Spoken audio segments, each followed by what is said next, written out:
Buli niya. Hi mga kajami! Ngayong araw ay samahan nyo naman kami para manguha ng shell sa gitna ng palayan. Nagtataka ba kayo? Ako nga rin kaya nga sumama ako dito. Para makita ng dalawang mata ko kung totoo nga bang may shell sa gitna ng palayan. Buti na nga lang ay medyo makulimlim ngayon at nakisama nga yung panahon sa amin. Napakabagal ko na nga maglakad dito dahil napapagod na talaga ako. Di ko naman kasi akalain na napakalayo pala ng pupuntahan namin at maliliit pa nga yung pilapil na dinadaanan ko. Kung makikita nyo nga ay napakadungis ko na at sobrang pawis na pawis pa. Tumaan na rin kasi kami dito kay Manoy Diaz para naman makiinom ng malamig na tubig. Ano man ka mundo ka? Kamalinig kang bitis nindo. Tapos sa kuya. Saan nagkaragitan mo dyan sa kuhan? Hindi kami nalapukan. Dak sa indang dua.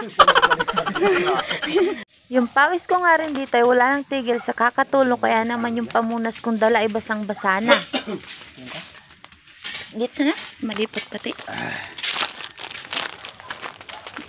Dito sa tabi kayo di. Hop, tamanan. Minum ka pa?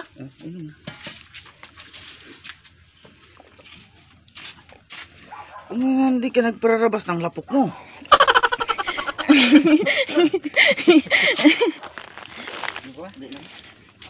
Tinanong ko nga si Kuya Eddie kung saan ba talaga kami patungo kaya naman itinuro niya na sa akin kung saan ba talaga kami pupunta. Pero ang pinagtatako nga ay may kalsada naman pala pero bakit dumaan kami sa maputikan? Ang sabi nga nilang dalawa sa akin ay wala lang trip lang daw nila para naman may thrill. Marasa pa.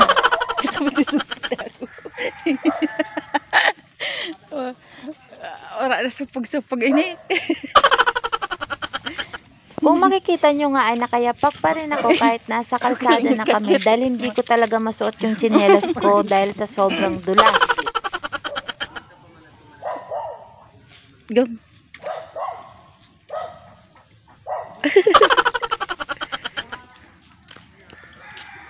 Mount Masaragay to?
Etong part na to ay gusto ko sanang magsalita at iniisip ko nga kung anong sasabihin ko. Pero hindi ko nga magawa dahil ako ay hinihingal na talaga.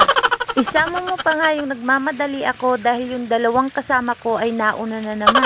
Nakakapagod man pero wala akong magagawa dahil ginusto ko to. At nung makarating na nga kami ay agad na nga rin nanguha si Mister para naman makarami na kami. Ganito lang naman pala kadali manguha nito, kaya naman feeling ko mapupuno talaga namin yung dala kong sako. Napakaganda nga rin ang view dito at talaga namang napawi yung pagod ko. Dapat na kayong batangan.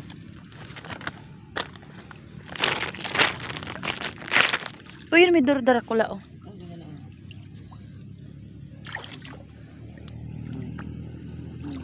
Ada pa nang di na mo. Ano yan? Talagang pigbuhay dyan? O that ano? Pigabuhay?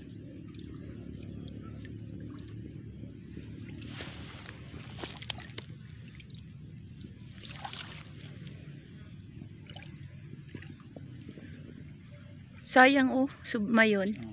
Dahil na iling sumayon.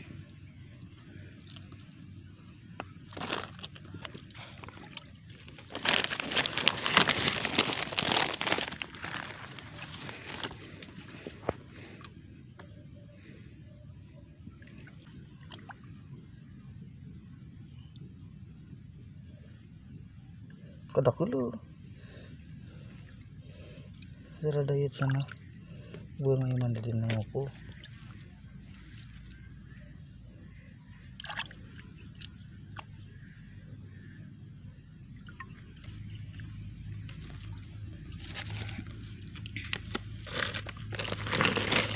Pang reels mo bigyan tak pang reels mo.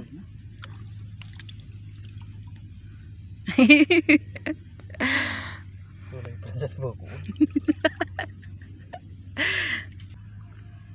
Sayang nga kita darag tripod. Rot na ka itong tripod ko. Kaya dito sa akin.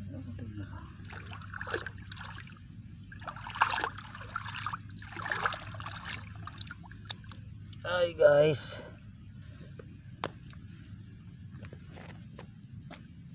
Pero syempre, hindi ako papayag na hindi ko masubukan kung paano nga manghuli netong mga shell na to. At nung makababa nga ako dito sa tubig ay napakasarap sa pakiramdam dahil sobrang lamig. Kung malalim-lalim nga lang itong tubig na to ay sigurado talagang lalangoy ako dito. Yung tubig daw kasi dito ay galing pa sa Mayon kaya naman napaka-presko talaga. Napakadali nga lang din manguha ng mga shell na to, kung makikita nyo nga ay pinupulot ko lang naman.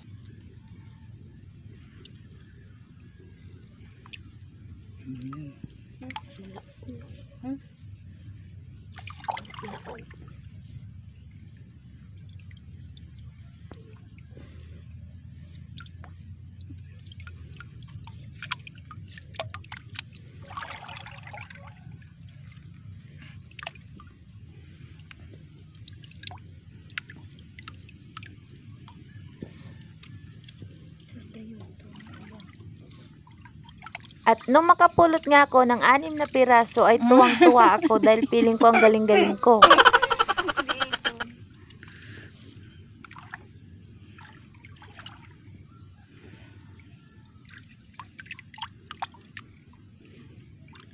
May panagdara kita saraan. Sunod na pag dito, madara ko saraan.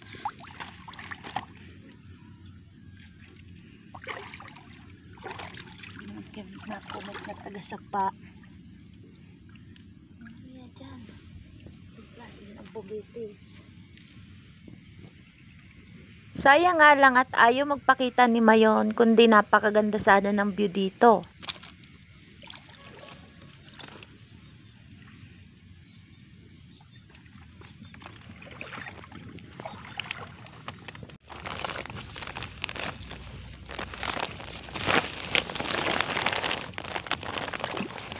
Puta. Hindi ko sabi ko, bidyan mo ko. Video ko ito. Bidyan mo man ako.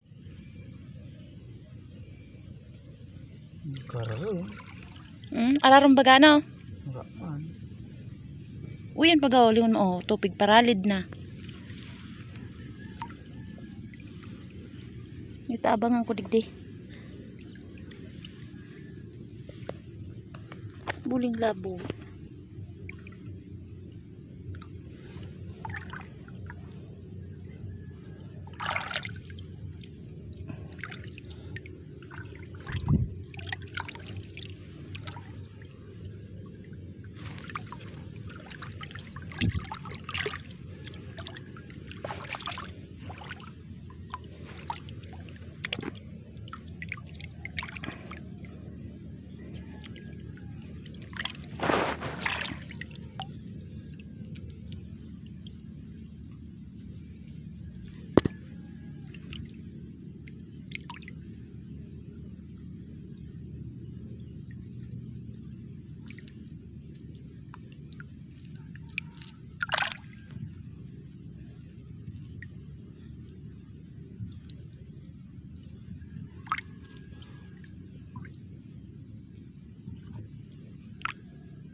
Kapag mangunguha nga kayo nito mga shell na to, ang kailangan ay mabilis yung kamay ninyo dahil sumasabay siya sa agos ng tubig.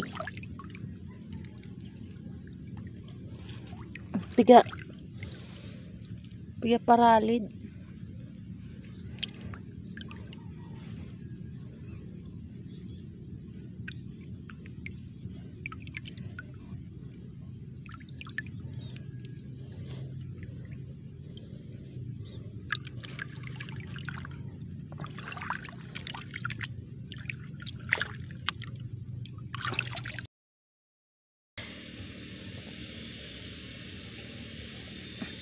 Uy, manong di ka dito mag-spray yan dito.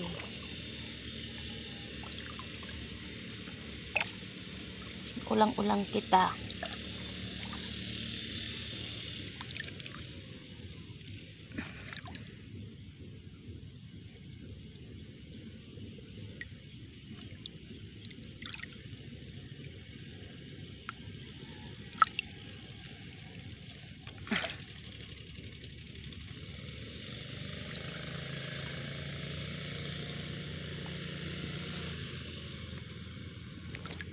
Maya-maya nga lang ay umuwi na kami dahil may nag-i-spray nga doon at nakakahiya dahil nakakastorbo na kami. Napakalayo na naman nga nilang dalawa sa akin, kaya naman ito ako ay madaling-madali na naman sa aking paglalakad. Buti na nga lang ay humihinto itong si Mr. at nakuha pa nga akong videohan. Kitang-kita nga sa camera kung paano sumakit yung mga balakang ko dito. Ang ginagawa ko na nga lang ay tinitingnan ko sila kung saan sila dumadaan. Meron ngang mataas na parte doon, kaya naman ang ginawa ko ay tumalon ako. Pero sa kamalas-malasan nga ay lumubog yung paa ko.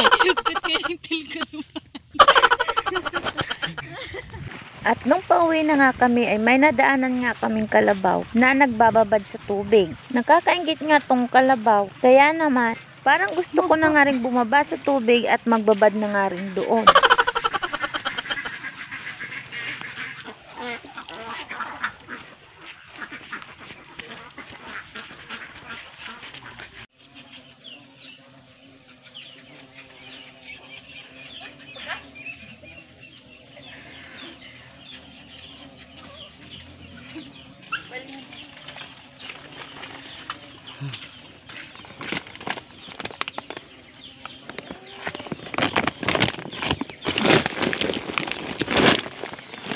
Pakarating nga namin sa bahay ay agad ko na rin ibinuhos sa palanga ng maliit etong mga shell na kinuha namin.